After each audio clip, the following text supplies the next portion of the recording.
যমুনা সেতুকে শহীদ আবু সাইদ সেতু নামকরণ করা হোক মাহমুদুর রহমান। অন্তর্বর্তী সরকার ব্যর্থ হলে আমরা সবাই ব্যর্থ তারেক রহমান। ফারুকীকে পদত্যাগে বাধ্য না করা হলে কঠোর কর্মসূচি ফয়জুল করিম। তারেক রহমান দেশে ইতিবাচক রাজনীতির আশার সঞ্চার করেছেন দুলু।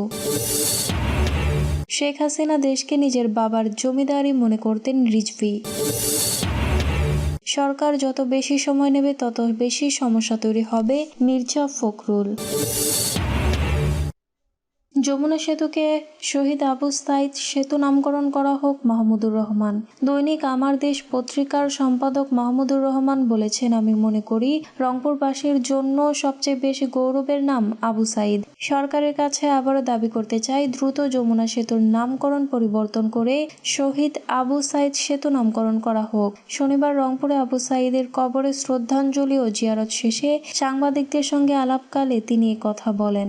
মাহমুদুর রহমান বলেন, শহীদ আবু সাইদের নামে সেতুটির নামকরণ করা হলে আমি মনে করি উত্তরবঙ্গের মানুষের দুঃখ বেদনা কিছুটা হলেও লাঘব হবে। কারণ যে মুহূর্তে আপনি এই সেতু পার হবেন তখনই আপনার মনে পড়বে শহীদ আবু সাইদের সেই মহান শাহাদাতের কাহিনী। তিনি বলেন, কোনো যোগ্যতার ভিত্তিতে কে উপদেষ্টা হচ্ছেন এটা অধ্যাপক ইউনূস সাহেব ও ওনার যারা বুদ্ধিদাতারা আছেন তারাই ভালো বলতে পারবেন। তবে আমি মনে করি উপদেষ্টা পরিষদের উত্তরবঙ্গের রিপ্রেজেন্টেশন নেই, এটা খুব দুর্ভাগ্যজনক। ফারুকীকে পদত্যাগে বাধ্য না করা হলে কঠোর কর্মসূচি ফয়জুল করিম। ইসলামী আন্দোলনের সিনিয়র নায়েবে আমির মুফতি সৈয়দ মোহাম্মদ ফয়জুল করিম বলেছেন, ফারুকীকে কোন যোগ্যতা ও কোন গুণে উপদেষ্টা করা হলো তা আমার প্রশ্ন।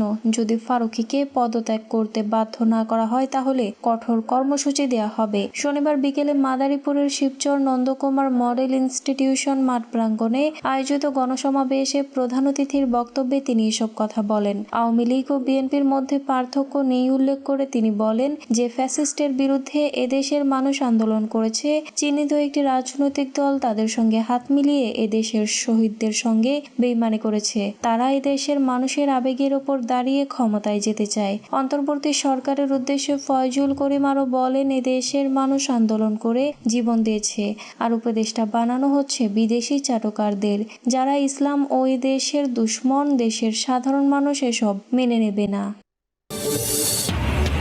অন্তর্বর্তী সরকার ব্যর্থ হলে আমরা সবাই ব্যর্থ তারেক রহমান। বিএনপির ভারপ্রাপ্ত চেয়ারম্যান তারেক রহমান বলেছেন, অন্তর্বর্তী সরকারকে কোনোভাবে ব্যর্থ হতে দেয়া যাবে না, কারণ এই সরকার বাংলাদেশের গণতান্ত্রিক মানুষের আন্দোলনের ফসল। বর্তমান সরকার ব্যর্থ হলে আমরা সবাই ব্যর্থ হব। শনিবার বিকালে রাজধানীর ইঞ্জিনিয়ার্স ইনস্টিটিউটে জাতীয়তাবাদী টেক্সটাইল ইঞ্জিনিয়ার্স অ্যাসোসিয়েশন ও বাংলাদেশের তৃতীয় জাতীয় কাউন্সিল উপলক্ষে আলোচনা সভায় লন্ডন থেকে ভার্চুয়ালি যুক্ত হয়ে তিনি এসব কথা বলেন। সম্পূর্ণ বিধ্বস্ত অবস্থায় অন্তর্বর্তী সরকার দায়িত্ব নিয়েছে মন্তব্য করে তারেক রহমান, স্বৈরাচার পালানোর পর একটি বিধ্বস্ত দেশের দায়িত্ব নিয়েছে অন্তর্বর্তী সরকার। মাফিয়া সরকারের তৈরি করা জঞ্জাল 3 মাসে দূর করা সম্ভব না।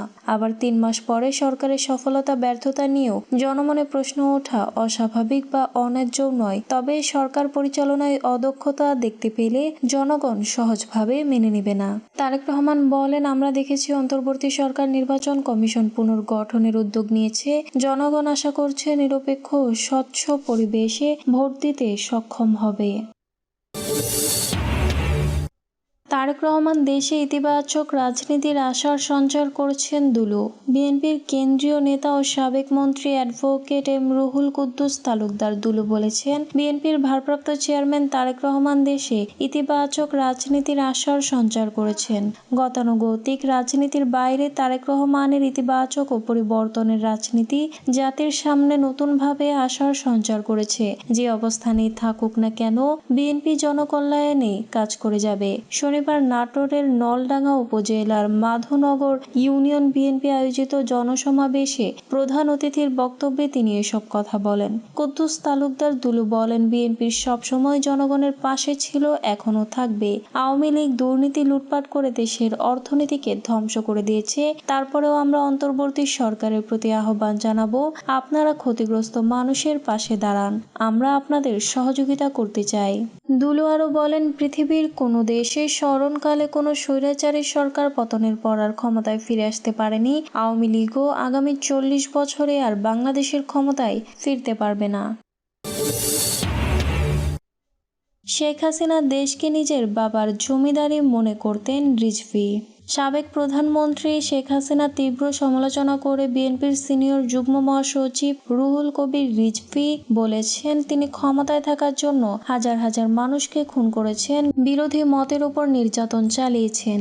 শেখ হাসিনা দেশকে নিজের বাবার জমিদারি মনে করতেন এবং নিজের ইচ্ছে মতো দেশ পরিচালনা করতেন। শনিবার বরিশালের বাকেরগঞ্জ উপজেলার ধুদল ইউনিয়নের জাহাঙ্গীর হোসেন মোল্লা ডিগ্রি কলেজ মাঠে শহীদ পরিবারদের উপহার সামগ্রী বিতরণকালে তিনি এসব কথা বলেন। রিজভী বলেন, দেশে গণতন্ত্র ফিরিয়ে আনতে অচিরে একটি সুষ্ঠু নির্বাচন প্রয়োজন। গত 16 বছর ধরে আওয়ামী লীগ জনগণের গণতন্ত্র হরণ করে তাদের নিজস্ব জনগণকে লুটপাটের সুযোগ দিয়েছে। এখন এই গণতন্ত্র পুনঃপ্রতিষ্ঠা করতে হবে এবং এজন্য সুষ্ঠু নির্বাচনের মাধ্যমে জনগণের ভোটাধিকার নিশ্চিত করতে হবে। সরকার যত বেশি সময় নেবে তত বেশি সমস্যা তৈরি হবে, মির্জা ফখরুল। অন্তর্বর্তী সরকার সময় যত বেশি নেবে তত বেশি সমস্যা তৈরি হবে বলে মন্তব্য করেছেন বিএনপির মহাসচিব মির্জা ফখরুল ইসলাম আলমগীর। শনিবার বিকেলে রাজধানীর ইঞ্জিনিয়ার্স ইনস্টিটিউশনে জাতীয়তাবাদী টেক্সটাইল ইঞ্জিনিয়ার্স অ্যাসোসিয়েশনের তৃতীয় কাউন্সিলে দেয়া বক্তব্যে তিনি কথা বলেন। এ সময় বিএনপির মহাসচিব বলেন, নির্বাচন কেন্দ্রিক সংস্কার দ্রুত শেষ করে নির্বাচন দিতে হবে। অন্তর্বর্তী সরকারের উদ্দেশ্যে তিনি বলেন, স্পষ্ট করে বলতে চাই, নির্বাচন কেন্দ্রিক সংস্কার দ্রুত করতে হবে। আশা করব নির্বাচন ব্যবস্থা, প্রশাসন, আইন শৃঙ্খলা ও বিচার ব্যবস্থার মৌলিক সংস্কার শেষে দেশের মানুষের কল্যাণের জন্য দ্রুত নির্বাচনের দিকে যাওয়া প্রয়োজন।